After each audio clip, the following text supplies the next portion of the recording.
Innal hamdalillahi rabbil izzah wa ja'alana khayra ummah thumma adkhalana fi ahli sunnati wal jamaah wa akhrajana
মালিকের দরবারে সকলে প্রাণ খুলে দিল উজাড় করে বলে আলহামদুলিল্লাহ, লাখ কোটি তাসবিহ অনেক বেশি দুরূদ সালাম আল্লাহর সৃষ্টির পয়দা পুরুষ সমস্ত নবী রাসূলের মাতার পুরুষ শামসুল হিদায়াত বদরুল আফতাব নবুয়ত শাহনশাহে সালাত সরকারে দু জাহান হুজুরে আকরাম নূরে মুজাসসাম সাইয়্যিদিনা শফিনা হাবিবিনা মাওলানা মুহাম্মদ সাল্লাল্লাহু আলাইহি ওয়াসাল্লামের প্রতি সকলে অন্তরে অবস্থা থেকে একবার দোয়া করি সাল্লাল্লাহু আলাইহি ওয়া আলিহি ওয়াসাল্লাম।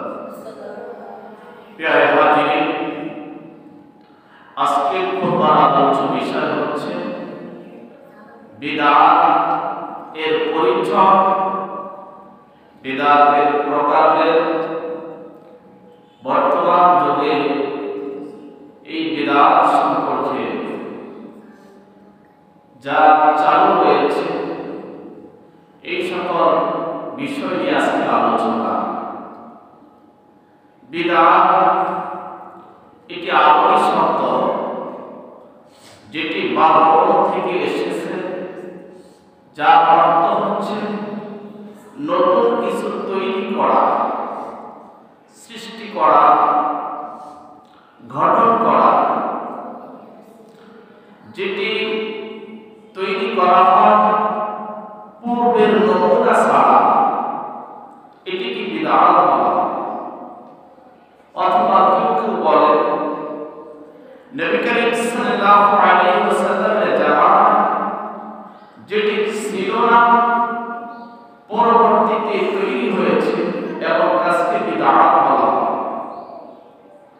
কোরআনুল কারীমে যদি আমরা লক্ষ্য করি, কোরআনুল কারীমের মধ্যে এই বিদআত শব্দটি পাওয়া যায়। কোরআনুল কারীমের সূরা আহকাফের 9 নম্বর আয়াতের মধ্যে আল্লাহ বলেছেন, আল্লাহ পাক তার হাবিবকে বলেন, হে হাবিব বাবা, আপনি বলে দিন, কুল মা কুনতু বিদআতান মিনার রাসূল। হে হাবিব বাবা, পৃথিবীর মানুষকে বলে দিন, মা কুনতু বিদআতান মিনার রাসূল, আমি রাসূলদের মধ্য থেকে নতুন কোন রাসূল নয়। আমার আগেও বহু রাসূল পৃথিবীতে আগমন করেছেন। এখানে বিদআত শব্দের অর্থ হচ্ছে নতুন নয়। রাসূলের আগমনের ধারা আদম নবী থেকে শুরু করে 1,24,000 পয়গাম্বর এসেছে। এজন্য আল্লাহ পাক নবীকে বলেন, আপনি বলে দিন, মা কুনতু বিদআতান মিনার রাসূল, আমি প্রথম নতুন কোন রাসূল হিসাবে পৃথিবীতে আগমন করি নাই। তাহলে এখানে বিদআত শব্দের অর্থ হচ্ছে নতুন আশা, নতুন আবিষ্কার করা। এছাড়া কোরআনুল কারীমের সূরা বাকারা 118 নম্বর আয়াত আল্লাহ রাব্বুল আলামিন বলেছেন, বাদিউস সামাওয়াতি ওয়াল আরদি ওয়া ইযা ক্বাদা আমরান ফাইন্নামা ইয়াকুলু লাহু কুন ফায়াকুন। আল্লাহ রাব্বুল আলামিন বলেছেন, বাদিউস সামাওয়াতি ওয়াল আরদ, আল্লাহ পাক আসমান এবং জমিন তৈরি করলেন, সৃষ্টি করলেন নতুন ভাবে, পূর্বের নমুনা ছাড়া। আর ওয়া ইযা ক্বাদা আমরান ফাইন্নামা ইয়াকুলু লাহু কুন ফায়াকুন, আল্লাহ যখন কোনো কিছু তৈরি করার ইচ্ছা করেন তখন আল্লাহ পাক কুন বলেন, সাথে সাথে হয়ে যায়। এই আয়াতে কারিমার মাঝে আমরা পেলাম আল্লাহ পাক আসমান এবং জমিন এই দুটো জিনিস কোনো প্রকার নমুনা ছাড়া নতুন ভাবে সৃষ্টি করলেন। এটিকে বাতি বলা হয়েছে, বাতি মানে বিদআত। তাহলে কোরআনুল কারীমের দুটো আয়াত থেকে আমরা প্রমাণ করলাম বিদআত শব্দের অর্থ হচ্ছে নতুন সৃষ্টি করা। এবার আসুন এই বিদআতের সংজ্ঞা ইমাম নববী রাহমাতুল্লাহ আলাইহি বলেছেন, হুয়াল ইহদাসু মা লাম ইয়াকুন ফি আহদি রাসূলিল্লাহ সাল্লাল্লাহু আলাইহি ওয়াসাল্লাম।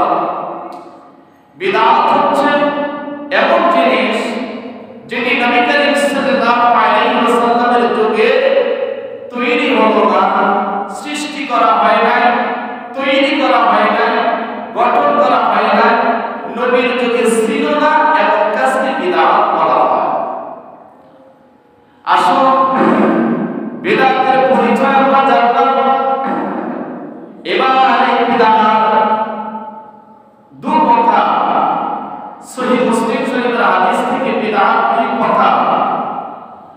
একটা হচ্ছে বিদআতে হাসানা, আরেকটা হচ্ছে বিদআতে সাইয়্যা। বিদআতে হাসানা মানে উত্তম বিদআত, নবীর যুগে ছিল না, কিন্তু কোরআন, হাদিস, ইজমা, কিয়াস এই চারটি জিনিস যেই কাজটারে সমর্থন করে, সাপোর্ট করে, এটিকে বিদআতে হাসানা বলা হয়।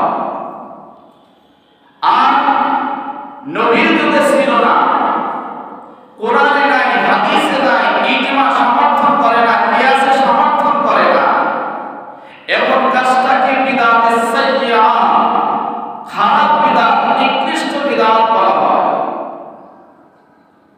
সহিহ মুসলিম হযরত জাবির ইবনে আব্দুল্লাহ থেকে হাদিস, আল্লাহর হাবিব ইয়া নবী মুহাম্মদ রাসূলুল্লাহ সাল্লাল্লাহু আলাইহি ওয়াসাল্লাম বলেছেন, ও পৃথিবীর মানুষ, মান সান্না ফিল ইসলামি সুন্নাতান হাসানাতান ফালাহু আজরুহা ওয়া আজরু মান আমিলা বিহা ওয়া আতাহু মিন গায়রি আন ইয়ানকুসা মিন উযুরিহিম শাই'।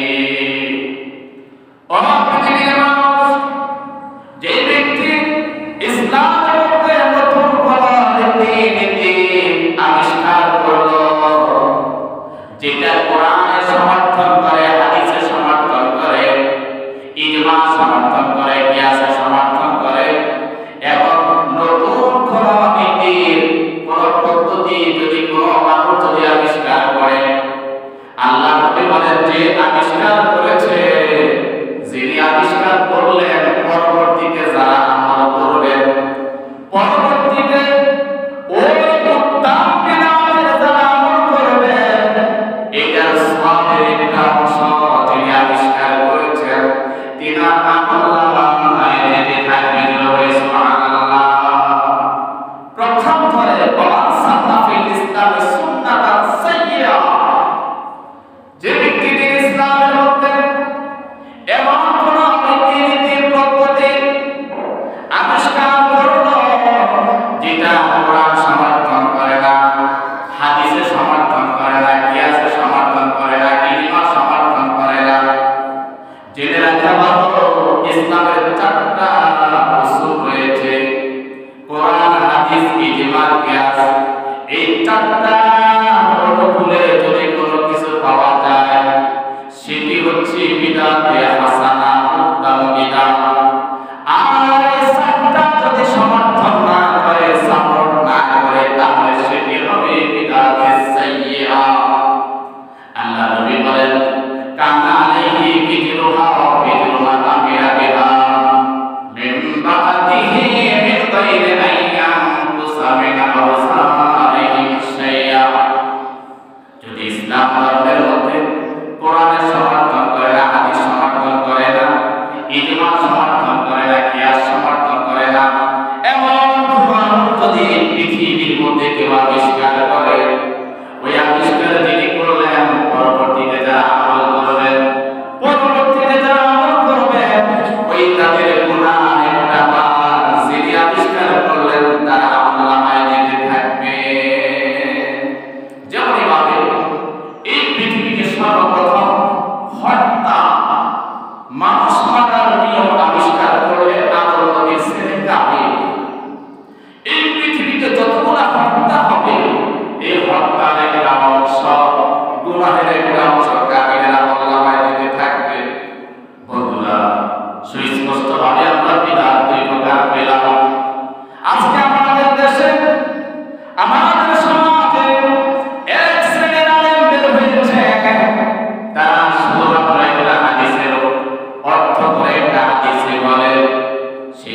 হযরত জাবের রাদিয়াল্লাহু তাআলা থেকে হাদিস আম্মা বা'দ ফাইন্না খায়রাল হাদিসি কিতাবুল্লাহ ওয়া খায়রু হাদি হাদি মুহাম্মদ সাল্লাল্লাহু আলাইহি ওয়াসাল্লাম ওয়া শাররুল উমুরি মুহদাসাতুহা ওয়া কুল্লু বিদআতিন দালালাহ রাওয়াহু মুসলিম। হযরত জাবের রাদিয়াল্লাহু তাআলা থেকে হাদিস আল্লাহর হাবিব নবী মুহাম্মদ সাল্লাল্লাহু আলাইহি ওয়াসাল্লাম বলেছেন, পৃথিবীর মানুষেরা দুনিয়ার মধ্যে সর্বোত্তম কথা হচ্ছে আল্লাহর কোরআনের কথা, সর্বোত্তম পথ প্রদর্শক হচ্ছে নবী মুহাম্মদ সাল্লাল্লাহু আলাইহি ওয়াসাল্লাম, সবচেয়ে নিকৃষ্ট আমল হচ্ছে নতুন কিছু আবিষ্কার করা। এরপরে বলেন কুল্লা বিদআতিন দালালাহ, নতুন যা আবিষ্কার হবে তাই হচ্ছে বিদআত। প্রত্যেকটা বিদআত পথভ্রষ্ট। এই হাদিসে বলা হয়েছে, এই হাদিসে বলা হয়েছে বিদআত বলতে পথভ্রষ্ট, কিন্তু সহিহ মুসলিমের জারির ইবনে আব্দুল্লাহ থেকে হাদিস বিদআত দুই প্রকার বলা হয়েছে, বিদআতে হাসানা, বিদআতে সাইয়্যিআ। সুতরাং পথভ্রষ্ট হতে হলে বিদআতে সাইয়্যিআ এটা নিকৃষ্ট বিদআত, যেটি কোরআনে নাই, হাদিসে নাই, ইজমা নাই, কিয়াসে নাই, ইসলামী শরীয়তের চারটা মূলনীতি যেটা সমর্থন করে না, এটি হচ্ছে বিদআতে সাইয়্যিআ। অথচ আমার দেশের মুসলমান, আমার দেশের কিছু মৌলবী ধারাবাহিক ফতোয়া দেওয়া শুরু করে সব বিদআতে পথভ্রষ্ট। না, সহিহ মুসলিম শরীফের হাদিস হযরত আয়েশা সিদ্দিকা রাদিয়াল্লাহু তাআলা আনহা বলেন, আল্লাহর হাবিব বলেছেন, মান আহদাসা ফি আমরিনা হাযা মা লাইসা মিনহু ফাহুয়া রাদ্দ। আয়েশা সিদ্দিকা বলেন, যে ব্যক্তি এই ধর্মের মাঝে নতুন কিছু আবিষ্কার করলো, মা লাইসা মিনহু ওয়া লাইসা ফিহি, যে আবিষ্কৃত বিষয়টি কোরআনে নাই, হাদিসে নাই, ইজমা নাই, কিয়াসে নাই, যদি সেটি ইসলাম ধর্মের চারটা মূলনীতি একটাও সমর্থন না করে, সেটি প্রত্যাখ্যাত, সেটি বাতিল করতে হবে। এই হাদিস থেকে আমরা বোঝা যায়, মান আহদাসা ফি আমরিনা হাযা, ইসলামে কোনো কিছু যখন আবিষ্কৃত হবে তখন চিন্তা করতে হবে এটি কোরআনে হাদিসের অনুকূলে আছে কিনা। যদি সেটি কোরআন হাদিসের অনুকূলে হয়, কোরআন হাদিস ইজমা কিয়াস সেটাকে যদি সমর্থন করে, তাহলে সেটি বিদআত নয়, বরং সেটি হচ্ছে বিদআতে হাসানা, উত্তম বিদআত। বলে সুবহানাল্লাহ। এবার সহিহ বুখারীর হাদিস হযরত ওমর রাদিয়াল্লাহু তাআলা আনহুর কথা অনুযায়ী বিদআত দুই প্রকার। সহিহ বুখারীর হাদিস, মাহে রমাদানে হযরত ওমর মসজিদে নববীতে প্রবেশ করলেন, ঢুকেই দেখে মসজিদে নববীর মধ্যে মানুষগুলা তারাবির নামাজ, কেউ একাকি পড়ছেন, কেউ বা দুইজনে, তিনজনে, পাঁচজনে, দশজনে আলাদা আলাদা ভাবে যখন নামাজ পড়তেছেন, হযরত ওমর বললেন, লাউ জামাতুনা হাওলায়ে বারিকিন ওয়াহিদিন লাকানা আমসাল, এই লোকগুলাকে যদি একটা ইমামের পিছনে দাঁড় করিয়ে দেওয়া হতো তাহলে কতই না উত্তম হতো। হযরত ওমর প্রথম দিন তিনি এটা নিয়ে আফসোস করলেন, দ্বিতীয় দিন এসে দেখে আব্দুর রহমান ইবনে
উম্মতের মধ্যে 73টা দল অন্তর্ভুক্ত হবে, কুল্লুহুম ফিন্নার।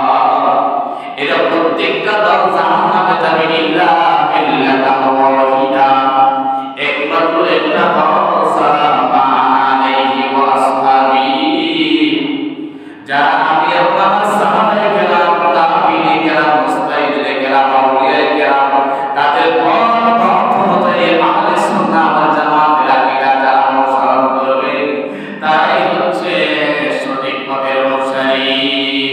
আর বাকি যতগুলা দল বর্তমান যুগের মধ্যে দেখা যাবে, আজকে যারা নতুন নতুন কথা বলে, হাজার বছরের আমলগুলোকে বিদআত নামক সুরে দিয়া কর্তন করে দিচ্ছেন, সহিহ হাদিসের দোহাই দিয়া কর্তন করে দিচ্ছেন, ওরাই হচ্ছে মূল বিদআতি দল।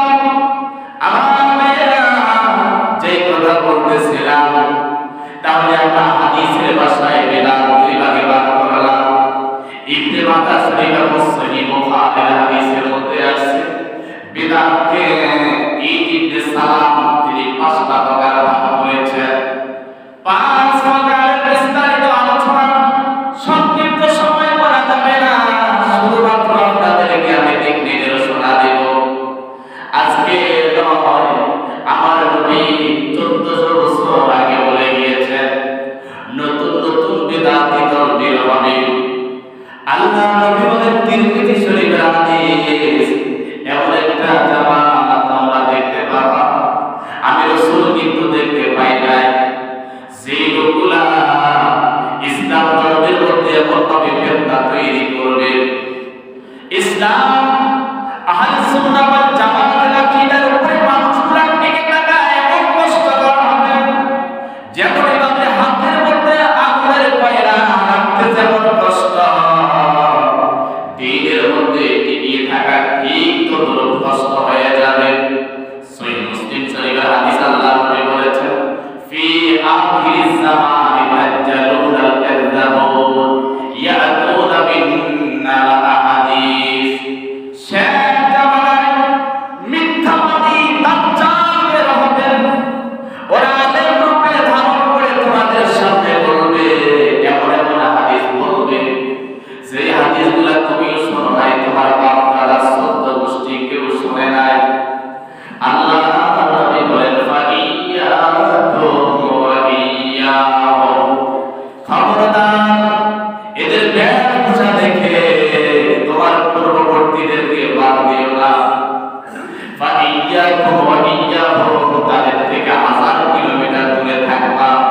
ওয়ালা ইয়াতিনুনাকুম ওয়ালা ইয়াফতিনুনাকুম, এরা যেন তোমাদেরকে প্রশ্ন করতে না পারে। এরা যদি তোমাদেরকে প্রশ্ন করে ফেলে, তাহলে তোমরা সিরাতুল মুস্তাকিম থেকে বহু দূরে সরে যাবে।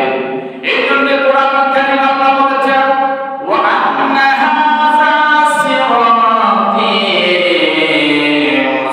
মুস্তাকিমা ফাত্তাবিউহু ওয়া লা তাত্তাবিউস সুবুলা ফাতাফাররাকা বিকুম আন সাবিলি। আল্লাহ রাব্বুল আলামিন বলেন, এটা হচ্ছে সিরাতুল মুস্তাকিম, এই পথে তোমরা অনুসরণ করো, আর এই পথের আশেপাশে শত শত দল তোমাদের আশেপাশে তোমাদেরকে কামিয়াব ওয়েলকাম করে ডাকবে। আশা বাবা, আমরা শরীর খবরদার ফালা ওয়ালা তাত্তাবিউহু, তাদের অনুসরণ করো না, ফাতাফাররাকা বিকুম আন সাবিলিহি,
যে ব্যক্তি অনুসরণ করতে চায় সে যেন পূর্ববর্তীদের অনুসরণ করে, কারণ পূর্ববর্তীরা তারাই সঠিক পথে ছিল। বর্তমান যুগের আলেমেরা, বর্তমান যুগের দায়ীরা, আহ্বানকারীরা এরা হচ্ছে রূপী, এরা হচ্ছে মানুষের মাঝে ফিতনা সৃষ্টিকারী। আমার নবী বলেছেন এরা এমন এমন কথা বলবে তুমি মনে করবা এদের কথাগুলো বড় দামি কথা। তবে জেনে রাখো লা ইউসাবিজু ঈমানুহুম আনাসিরাহুম, এদের ঈমানটা এদের কণ্ঠনালীর নিচে নামবে না, এদের কণ্ঠনালীর উপরে তাদের ঈমানটা থেকে যাবে। এদের সুরলিত কণ্ঠের কোরআনের আওয়াজ তুমি মনে করবা এটাই সুবিধা। আল্লাহ নবী বলেছেন না না ইয়ামরুকুনা বিল-দ্বীন কামা ইয়ামরুকুস সাহমু মিনার রুমিয়্যা, এরা দ্বীন থেকে এমনিভাবে বের হয়ে পড়বে যেমনিভাবে তীর ধনুক থেকে বের হয়ে পড়ে। ধনুক থেকে যখন তীর মারা হয় তীর আলাদা হয়ে যায়, ওরা তীর ইসলাম থেকে ঠিক তদ্রুপভাবে বের হয়ে পড়বে। তাহলে বিদাতি দল সম্পর্কে আল্লাহ হাবিব নবী আমাদেরকে 1400 বছর আগে ইঙ্গিত দিয়ে গেছেন। আল্লাহ হাবিব বলেন কানজুল হাদিস সায়াকুনু, এমন একটা যুগ আসবে অচিরে ইয়াকুলিকুনা ফুকাহাহুম ফি বা'দাল মাসাইল, ফুকাহায়ে কেরামদের গবেষণামূলক মাসআলাগুলোর মধ্যে যারা গন্ডগোল তৈরি করবে, বলবে ওটা সঠিক ছিল না, এটা সঠিক ছিল না, আমার বর্তমান যুগেরটাই সঠিক, এইভাবে যারা বলবে আল্লাহ নবী বলেছেন উলাইকা শিরারু মিন উম্মতি, তোমরা মনে করতে পারো এই লোকগুলা বড় দামি। আমি রাসূল বলে গেলাম উলাইকা মিন শিরারি উম্মতি, এরা হচ্ছে উম্মতের সবচেয়ে নিকৃষ্ট। তাহলে আমরা সুস্পষ্টভাবে বুঝতে পারলাম নবীজি 1450 বছর আগে বেদাতি দলের সম্পর্কে বলে গিয়েছেন। আল্লাহর হাবিব নবীর শানে সর্বপ্রথম যে বেদাতি দলটা বের হয়েছে সেটা হচ্ছে যুলখায়সারা। সহিহ বুখারী শরীফের হাদিস, তাবুকের যুদ্ধ থেকে, হুনাইনের যুদ্ধ থেকে রাসূল যখন ফিরে আসলেন, গনিমতের মাল বন্টন করতেছেন, আর তার যুলখায়সা, এবার যুলখায়সা আসলেন, আয়েশা বলে ইয়া রাসূলুল্লাহ আইতেন, নবী গো ন্যায় বিচার প্রতিষ্ঠা করেন। আল্লাহ নবী বলেন মাইয়াদের ইসলামাদি, আমি যদি ন্যায় বিচার না করি কে করবে? তুমি কি আমাকে ন্যায় বিচার শিক্ষা দিচ্ছ? হযরত ওমর বলেন ইয়া রাসূলুল্লাহ এই জন্য আমার অনুমতি দেন, আদরের অনুগ্রহ এই মানবদের অভিশপ্তের গর্দানটা ফেলে দিন। আল্লাহ নবী বলেন দাও, ছেড়ে দাও, তাকে ছেড়ে দাও, ফাইন্না লাহু আসহাবান, এর কিছু সঙ্গী সাথে পৃথিবীতে আগমন করবে। আমি রাসূল দেখি নাই, তোমরা দেখতে পাবে। এই বিয়াদতের দেখা দেখি আরো বহু বিয়াদত জগতের মধ্যে আসবে, যারা আমি রাসূলের সাথে বিয়াদতি করবে, আমি রাসূলের সম্মান শুনতে পারবে না, আমি রাসূলের দোষ নিয়ে হাঁটাহাঁটি করবে। এই বিয়াদতগুলোর নামাজ দেখে ইয়াকিলু আহাদুকুম সালাতিহি মা সালাতিহিম ওয়া সিয়ামিহি মা সিয়ামিহিম, এদের নামাজগুলো দেখলে তুমি মনে করবা তোমার নামাজটা হয় না, ওর নামাজটা হয়। ওদের রোজাগুলো দেখলে তুমি মনে করবা তোমার রোজাটা হয় না, ওর রোজাটা হয়। তবে জেনে রাখো ওর নামাজ আর রোজা যত ইবাদত এইগুলা কণ্ঠনালীর নিচে নামবে না, সব কণ্ঠনালীর উপরে থেকে যাবে। এই হাদিস থেকে ইবনে তাইমিয়া বলেছেন সর্বপ্রথম বিদাতি দল হচ্ছে আমার নবীর শানে বেয়াদবি করা। আমার নবীর শানে বেয়াদবি করেছেন মানে তামিম গোত্রের যুলখায়সা, আব্দুল ওয়াহাব বস্তির সামুন্ডা, এটা সর্বপ্রথম বেয়াদবি করেছে আমার নবীর শানে। নবীর সাথে বেয়াদবি করলেন, তাহলে বিদআত আমরা 5 প্রকার এই ইবনে সালাম ইবনে মাজাহ এবং সহিহ বুখারী থেকে আমরা হাসিয়ার মধ্যে আছে বিদআত 5 প্রকার। এক নাম্বার বিদআত হচ্ছে বিদআত ওয়াজিবা, ওয়াজিব বিদআত। যে বিদআতগুলো মানাটাই হচ্ছে ওয়াজিব, যেগুলো না মানলে দ্বীন ইসলাম থাকবে না। দেখুন তার মধ্যে একটা দুইটা আমি বলবো, সব বলার সময় নাই। এক নম্বর বিদআত ওয়াজিবা, ওয়াজিব বিদআত হচ্ছে মাযহাব মানা। মাযহাব মানা যদিও আমার রাসূলের যুগে মাযহাব ছিল না, নবীর জীবনী দেখে দেখে, নবীকে দেখে দেখে সাহাবায়ে কেরাম আমল করতেন। আল্লাহ নবী যখন ইন্তেকাল করলেন সাহাবীরা বিপাকে পড়ে যায়। এখন আমরা কোন হাদিস মানব, কোনটা আগে কোনটা পরে, এই হাদিসগুলো নিয়ে গবেষণা করে করে আমাদের মাযহাবের ইমামেরা, ইমামে আযম, ইমাম শাফি, ইমাম মালিক, ইমাম আহমদ ইবনে হাম্বল চারটা মাযহাব, চারটা ফতোয়া করেছেন। তার মধ্যে সর্বোত্তম ইমাম, সর্বোত্তম মাযহাব হচ্ছে আমার মাযহাবের ইমাম, ইমামে আযমের মাযহাব। এই হুজুর কেন মাযহাব মানবো? এই জন্য মাযহাব মানতেন যেহেতু আল্লাহর হাবিবের সব হাদিস আমাদের জানা নাই। যিনি জানেন তিনাকে জিজ্ঞাসা করার জন্য আল্লাহ বলেছেন ফাসআলু আহলা যিকরি ইন কুনতুম লা তা'লামুন। আল্লাহ বলেছেন যে জিনিসটা তুমি জানো না, যিনি জানেন তার থেকে জিজ্ঞাসা করো। তাহলে মাযহাবের ইমামেরা হাদিসকে গবেষণা করে জমা করে এগুলা সুসেরা বিশ্লেষণ করেছেন। তিনার মতবাদ তিনি হাদিসগুলা গবেষণা করে কোনটা আগে কোনটা পরে, কোনটা মানা যাবে কোনটা মানা যাবে না, এই একটা পথ আবিষ্কার করে দিয়েছেন। কোরআনে আল্লাহ বলেছেন আতিউল্লাহ ওয়া আতিউর রাসূলা ওয়া উলিল আমরি মিনকুম। পৃথিবীর মানুষেরা আল্লাহর আনুগত্য করো, রাসূলের অনুসরণ করো। ওয়া উলিল আমর, উলিল আমর বলে উলিল ইলমি ওয়াল ফিকহ, উলিল ইলমি ওয়াল ফিকহ, ইলমি ফিকহ জ্ঞান যারা রাখেন তাদেরকে অনুসরণ করতে বলেছেন আল্লাহ। আল্লাহ বলেছেন মাযহাব মানার কথা আতিউল্লাহ ওয়া আতিউর রাসূলা ওয়া উলিল আমরি মিনকুম। উলিল আমর বলতে উলামায়ে কেরাম, বিজ্ঞ জ্ঞানী ইমামে আযম, যিনি 26 থেকে 30 জন সাহাবীর সাক্ষাৎ পেয়েছেন, তিনি হচ্ছেন তাবিঈন। যিনি মাহে রমাদানে 60 খতম কোরআন দিয়েছেন, জীবনে 55 বার হজ করেছেন ইমামে আযম, 40 বছরের সারাদিয়া ফজরের নামাজ পড়েছেন। কত বড় তাকওয়া! এই হচ্ছে মাযহাব। মাযহাব না মানলে দ্বীন থাকবে না। মাযহাব না মানলে, মাযহাব পালন করা মানে দ্বীন ইসলাম থেকে বের হয়ে যাওয়া। কারণ একটা মানুষ জানে না আল্লাহর নবীর হাদিস কোনটা মানা যাবে কোনটা মানা যাবে না। নবীর সব হাদিস সবার মুখস্থ নেই। ইমামে আযম কষ্ট পরিশ্রম করে শত শত ছাত্র দিয়ে এগুলা গবেষণা করে এগুলা সংগ্রহ করেছে। আজকে আমরা কত সুন্দর ঘরে বসে বসে এগুলা পাচ্ছি। যারা আজকে তোমরা ফিতনা তৈরি করছো, ফিতনা করা হারাম, প্রতিবাদ করা ওয়াজিব।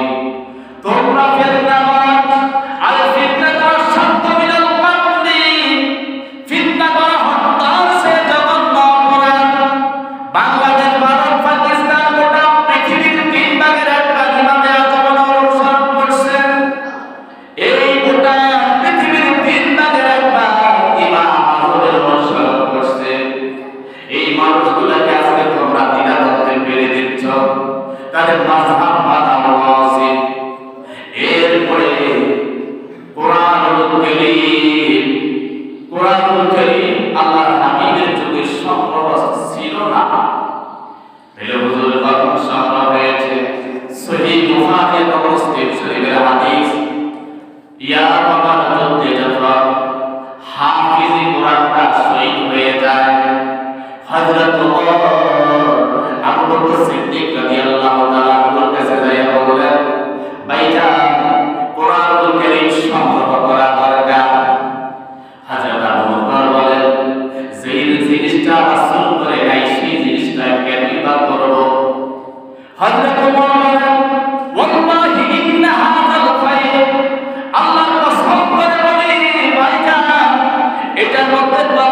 আছে, যদিও নবী করে নাই কিন্তু কোরআনটা সংগ্রহ করে নেন। আস্তে আস্তে হাফিজে কোরআন যদি বিদায় নেয় এক সময় কোরআন পাওয়া যাবে না। হযরত আবু বকর সিদ্দিক রাদিয়াল্লাহু তাআলা চিন্তা করলেন, ঠিকই তো বলে, কোরআনটা জমা করলেন, তাহলে এই যে কোরআন আমার নবীর যুগে ছিল না, সংকলন করা হয়েছে, এটাও তো বিদআত।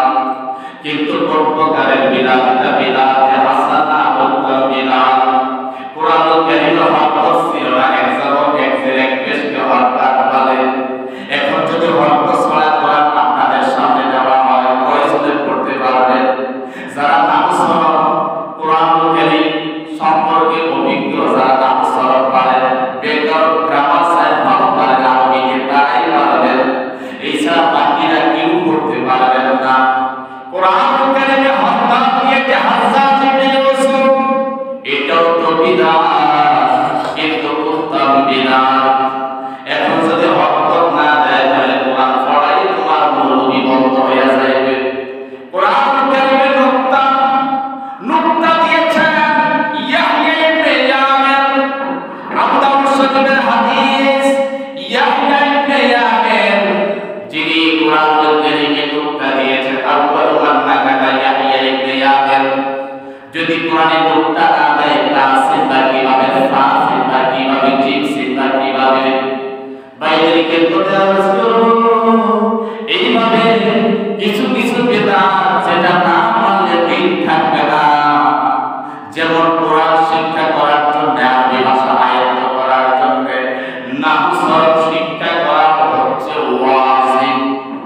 নাহু সরফ শিক্ষা না করলে কোরআনের অর্থ ব্যাখ্যা করবে, কোরআনের অর্থগুলা উল্টাপাল্টা করতেছে আজকে বাংলাদেশ নয়, সারা পৃথিবীর মধ্যে যারা কর্মরত আছে, এই কোরআনের একটা আয়াত এর অর্থ ব্যাখ্যা করে মানুষকে বুঝাইয়া আহলে সুন্নাত ওয়াল জামাতের আকীদা থেকে মানুষকে দূরে সরিয়ে দিচ্ছে। মনে যা চায় তাই তারা করতেছে। এক নাম্বার বিদআত, বিদআত ওয়াজিবা। ওয়াজিব বিদআত মাযহাব মানা, মাযহাব মানলে দিন থাকবে না। আর মাযহাব যদি ছেড়ে দেন, দিন থেকে আলাদা, আপনার কাছে আমার কোনো কথাই নাই। আপনাকে আমি মুসলমান করি না যদি বলেন মাযহাব নাই। মাযহাব মানে পথ ছাড়া সে বিপদে আছে, সে পাগল। একটা পাগল ছাড়া পথ বের করতে হাঁটে না, পথ ছাড়া পথের মধ্যে সকল জ্ঞানী লোকেরা হাঁটে, আর বিপদে যারা হাঁটে, রাস্তাঘাট বাদ দিয়ে জঙ্গলে হাঁটে, তার পায়ের মধ্যে কাটা ফুটবে, তাকে কখনো কখনো সাপে কামড়াবে। আমার ভাইয়েরা, তাহলে বিদআত ওয়াজিবা। এরপরে বিদআত মুস্তাহাব্বা। মুস্তাহাব্বা মানে যে বিদআতটা উত্তম বিদআত। কোরআনুল কারীমের তরজমা, তাফসীরের কিতাবগুলা, বর্তমানে যতগুলা তাফসীর, একটা তাফসীর আমার নবীর যুগে ছিল না, তাহলে বিদআত বলে এই তাফসীরগুলাকে তুমি ফেলে দিবা, তাহলে তো তুমি বুঝবেই না কিছুই। এই জন্য তাফসীরের কিতাবগুলা, এটা বিদআত মুস্তাহাব্বা। উসুলে হাদিস, উসুলে হাদিস মানে কেউ যেটা সহিহ, সহিহ, সহিহ মানে এটা শুদ্ধ, সহিহ মানে দুর্বল, এইভাবে জাল মানে পাকওয়াট, এই যে একটা স্তর নির্ণয় করে, এটি হিজরির 400 শতাব্দীতে হয়েছে। আমার নবীর ইন্তেকালের 400 বছর পরে উসুলে হাদিস হয়েছে। উসুলে হাদিস মানে ওই যে নবীর আজকে সহিহ সহিহ কথা বলে, এই রীতিটা বের করছে, এটাও তো একটা বিদআত। কারণ একটা হাদিসের ব্যাপারে আমার নবী বলে না এই হাদিসটা বিদআত, আল্লাহর নবী বলে না এই হাদিসটা সহিহ, নবী বলে না বুখারী শরীফ সহিহ, নবী বলে না মুসলিম শরীফ সহিহ। কারণ আমার নবীর ইন্তেকালের 233 বছর পরে বুখারী শরীফ হয়েছে। আজকে বুখারীর হুজুররা বুখারী পড়তেছ, একবার চিন্তা করেছো বুখারী কি আমার নবীর যুগে ছিল না? ইমাম বুখারী আমার নবীর কথা শেখছেন, প্রতিটি হাদিস লেখার আগে তার বুখারী শরীফের মুকাদ্দমায় লিখেছেন মা সান্নাত হাদিসান, একটা হাদিস এই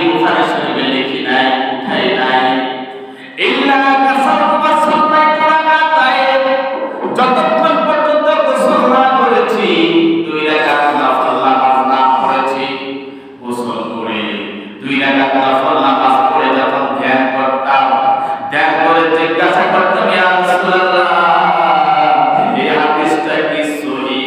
এটা কি উঠানো যাবে? নবী যখন ইশারা করতেন রওজার ধার থেকে, তখন আমি উঠিয়েছি। জোরে সুবহানাল্লাহ। আজকে আপনার বাজারে গেলে তোমরা বলো বিদআত, আমরা বলি মাজার পূজারি। দেখি ফুটবলের ইমাম বুখারীর মাজার পূজারি। ইমাম বুখারী নবীর রওজার ধারের মধ্যে বসে বসে এই সহিহ বুখারী শরীফ লিখেছেন, ধ্যান করেছেন। বাইরে যে প্রকাশ করব সিয়াসতটা 6টা হাদিসের কিতাব, একটাও আমার নবীর যুগে ছিল না। মাদ্রাসা, এই বাংলাদেশের মধ্যে আলিয়া মাদ্রাসা হয়েছে 1780 সালে। আলিয়া মাদ্রাসা প্রায় 86 বছর পরে হয়েছে কওমি মাদ্রাসা। এই মাদ্রাসাগুলো আমার নবীর যুগে একটাও ছিল না। তাই বলে কি বিদআত বলে উড়িয়ে দেওয়া হবে? সব বিদআত মানলাম, কিন্তু আমার নবীর সামনে যদি কোনো কথা বলা হয়, তখন তুমি বিদআতের ফতোয়া মানো। আমার ভাইরা, তাহলে স্পষ্টভাবে আমি জানিয়ে দিতে চাই, সহিহ মুসলিম শরীফ থেকে আমরা পেলাম বিদআত দুই প্রকার। একটা হচ্ছে বিদআতে হাসানা, আরেকটা হচ্ছে বিদআতে সাইয়্যিআ। আজকে যারা গর্দভেরা বিদআত বাদ করে না, সব বিদআত। তাহলে সব বিদআত হয়ে আমি তোমার কাছে এই 20টা জিনিস উপস্থাপন করব। এই 20টা জিনিস প্রমাণ করে আমাদের দেখাইয়া দাও। এক নাম্বার বলছিলাম মাযহাব। আল্লাহর নবীর যুগে 420 বছর পরে মাযহাব হয়েছে। 2 নাম্বার ইলমে নাহু। ইলমে নাহু মানে মিজান, নাহু সরফ, কাফিয়া, সরে যাবি। আজকে যে কওমি মাদ্রাসাগুলোর মধ্যে পড়ানো হয়, একটা কিতাব আমার নবীর যুগে ছিল না। এরপরে 3 নাম্বার উসুলে হাদিস বলেছিলাম। উসুলে হাদিস মানে সহিহ, জয়ীফ, মাতরুক, জাম, শত প্রকার আছে। এগুলা আমার নবীর যুগে ছিল না, চতুর্থ হিজরিতে হয়েছে। সিয়াসাত 6টা হাদিসের কিতাব 233 বছর পরে হয়েছে। এরপরে তারাবির নামাজ 20 রাকাত জামাতের সাথে আদায় করা, এটি হযরত ওমর রাদিয়াল্লাহু তাআলা আনহুর যুগে হয়েছে। এরপরে জুমার সামনে আযান, জুমার নামাজের খুতবার সময় সহিহ বুখারীর হাদিস। ইমাম সাহেব যখন খুতবার জন্য প্রস্তুতি নিতেন, তখন একটা আযান দেওয়া হতো। এই আযানের আধা ঘন্টা আগে আরেকটা আযান হয়। এখন আমাদের মসজিদে 12টা 20 মিনিটে একটা আযান হয়েছে, এটা সামি আযান বলে। আমার নবীর যুগে এই আযানটা ছিল না, শুধু খুতবার আগের আযান ছিল। হযরত ওসমান রাদিয়াল্লাহু তাআলা আনহুর যুগে মানুষ যখন বেড়ে যায়, আজ থেকে আধা ঘন্টা থেকে প্রস্তুতি নেওয়ার জন্য আরেকটা আযান প্রচলন করে, এটাকে বলে সানি আযান। তাহলে এটাও তো বিদআত। আমার কোরআন সম্পর্ক আমার নবীর যুগে ছিল না, তোমরা বলো নবীর যুগে যেটা ছিল না সেটাই বিদআত। তাই কোরআন শরীফ আজকে থেকে পড়া যাবে না, কারণ কোরআন শরীফ আমার নবীর যুগে ছিল না।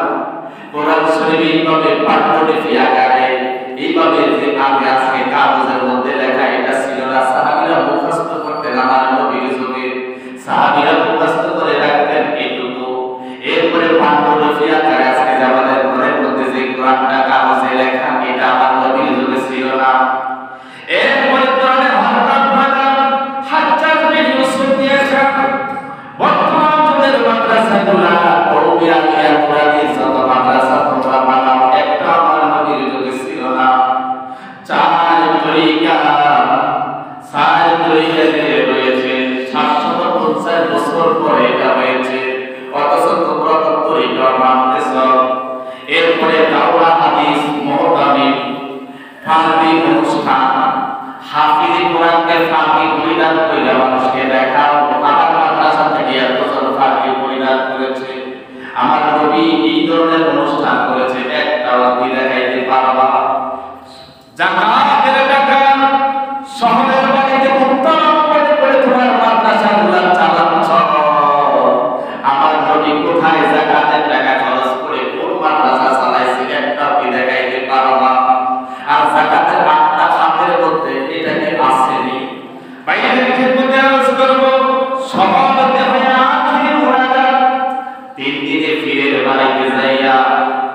মাহফিলের পরে শেষ আখিরি মুনাজাত, এই আখিরি মুনাজাত আমার নবী কোন জায়গায় করেছে?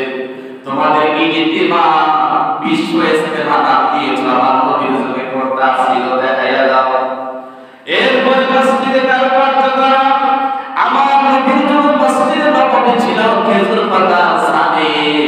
এখন মসজিদে নববী ফিলারগুলোর মধ্যে স্বর্ণের গিলাফ করা, এসি করা, কত উন্নত যারা বাস করতে গিয়েছেন দেখেছেন ওখানে যাইয়া বিরাট ঘোষণা দেয়, তাহলে দাম থাকবে না তোমার।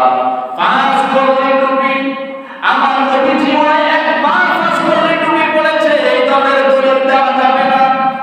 আমার ভাইয়া এটি কানে ইব্রাহিম শাহ মুজারি মাদ্রাসা, তিনি এই 5 কোটি টুপি আবিষ্কার করেছেন, এটাও বিদআত। এরপরে আসুন তাবলীগী আকীদা, সিজদা না দিলে ঈমান পূর্ণ হবে না। এক মসজিদে 3 দিন, আর মসজিদে 7 দিন, 40 দিন। কোন জায়গায় নবী তাবলীগের এইভাবে সিজদা দিয়েছে একটা দলিল কি দেখানো যাবে? আমার ভাইয়া নবীজি হেরা গুহার মধ্যে দেড়মগ্ন ছিলেন, তুমি হেরা গুহার মধ্যে যাও, তুমি মসজিদে আসছো কেন? আমার ভাইয়া এরপরে ফজরের নামাজের আযান, ফজরের নামাজের আযানের মধ্যে হযরত বিলাল একদিন তিনি আসসালাতু খায়রুম মিনান নাওম বললেন।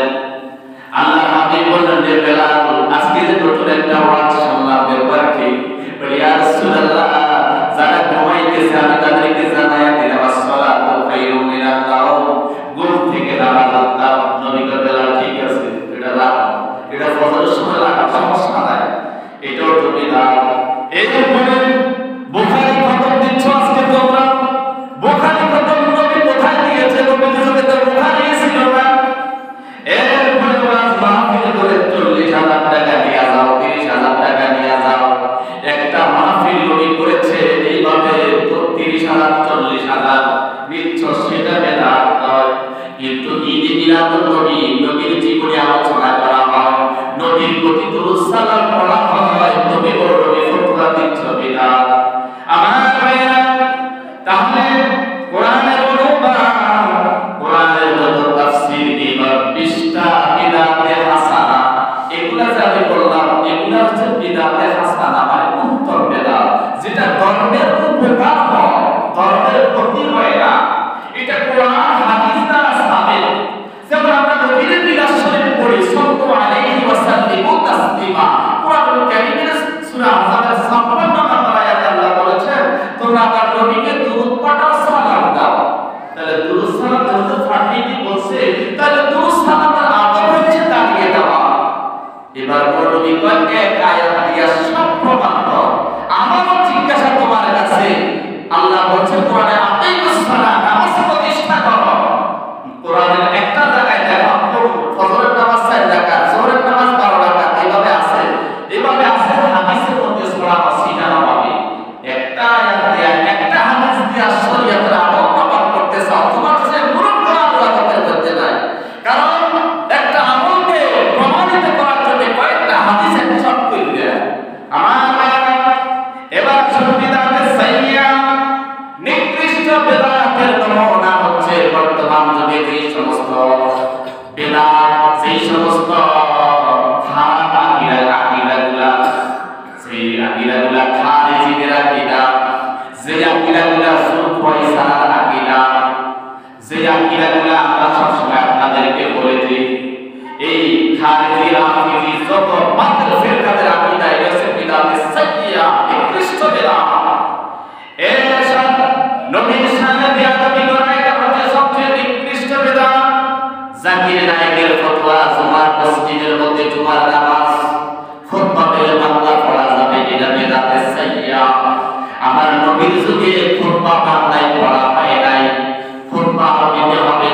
এর আগে বাংলা ভাষীকে বাংলাতে বোঝাও, ইংরেজি ভাষীকে ইংরেজিতে বোঝাও, এর আগে ওয়াজ যা করতে পারো, কিন্তু খুতবা হবে আরবি, ওরা তো বাংলা, তার এটা হচ্ছে বিদআতে সাইয়্যা, নিকৃষ্ট বিদআত।